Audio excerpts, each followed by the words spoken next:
It's fading away. It's just becoming much more sort of utilitarian. Yeah. You're not going to use it to gain fans anymore necessarily, but what it's great for is as a sort of really easy press kit, because you can send your MySpace link to someone like me. I can hear 5 of your songs, however many of your songs, really quick fashion. I don't have to go to 6 different pages. It's all there in one place. You know, like the Facebook band pages, they don't have a native player. You know, you got to click a couple times to find the shows. It's actually kind of counterintuitive.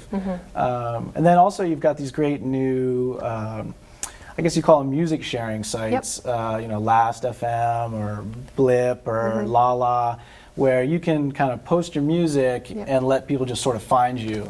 And that's actually better for promoting yourself nationally and internationally than it is local. You know what I mean? Because like, there's really no way to know who's listening out there, because it's just kind of floating out there, and someone in the Netherlands can find you just as easily as someone next door. Yeah, I've just become really kind of addicted to Blip FM, and I love it. And it's a great way to find music that I've never heard of before, because you're looking at what other people are listening to, and it's just a great way to discover new music. So I can see that as being a really good avenue for local musicians. But how about Twitter? Is Twitter a big thing? Well, Twitter is.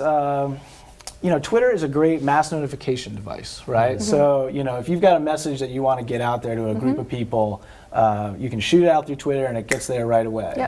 The problem is getting the followers in the first place. And so if you've got a nice, strong Facebook presence, you can say, hey, follow us on Twitter, right? And then you're going to do like a flash concert, right? You're just going to say, all right, I'm going to show up at the Empire and play acoustic in the ground floor. You can Twitter all your fans and, you know, hey, it's 5 o'clock, you're getting out of work, come see it. And you might get 25 people to show up, but, you know, you're never going to be able to have the kind of context and detail that a Facebook or a MySpace Right. But they all have their uses, you know, and you know, I was pimping this last week, but I'm the secretary of the Portland Music Foundation, and that was one of the seminars that we put on, is how to use social media.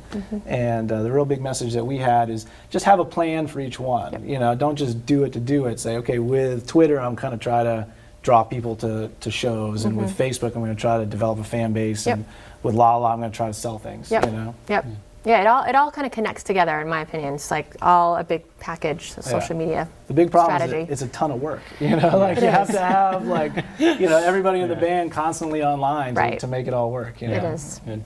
Well, we have had two groups in particular be very good to the brand new TV show, and I want the brand new TV show to be a venue for bands and to be a source of information for people looking to find out more. We've had the Sea Captains provide us a video for show number 1. What's the buzz on the Sea Captains? Sea Captains are great. You know, it's kind of not fair because a lot of people think of them as Adam Flaherty's band, because he's kind of got the best name recognition. He had this band called the Adam Flaherty Noise Machine, and he won some local awards and stuff. But you know, it's much more balanced than that, and it's not really his gig. He doesn't even sing lead vocals all the time. What I like about him is, you know, they really buy into the sing-along. That's what kind of their thing is. And they're also a little bit silly, you know? Like, I think you can have fun with them, just their name's a little silly. He's wearing a Sea Captain's hat, for gosh sakes. Well, yeah, gets really into it. Exactly. And, like, they put out this really cool Christmas EP, you know? I don't know if you are, like, I'm a real big fan of, like, Christmas songs, like, you know? And, you know, because we can't just sing Jingle Bells all the time, you know? And so, like, they put out this really great little 3-song Christmas CD that was, you know, fun indie rock, but just all Christmas themed. It's like you need some sort of bands who are willing to not take themselves like super seriously all the time, which is nice. Nice. Sam, thank you very much. Thanks for having me. All right.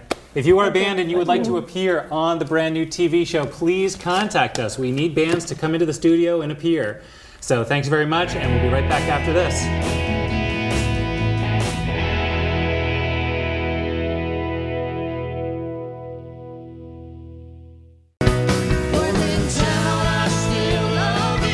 Shipyard Brewing Company presents Live at Port City Music Hall, featuring Gypsy Tailwind. Gypsy Tailwind live at Port City Music Hall, Thursday nights at 11:30 on WPXT.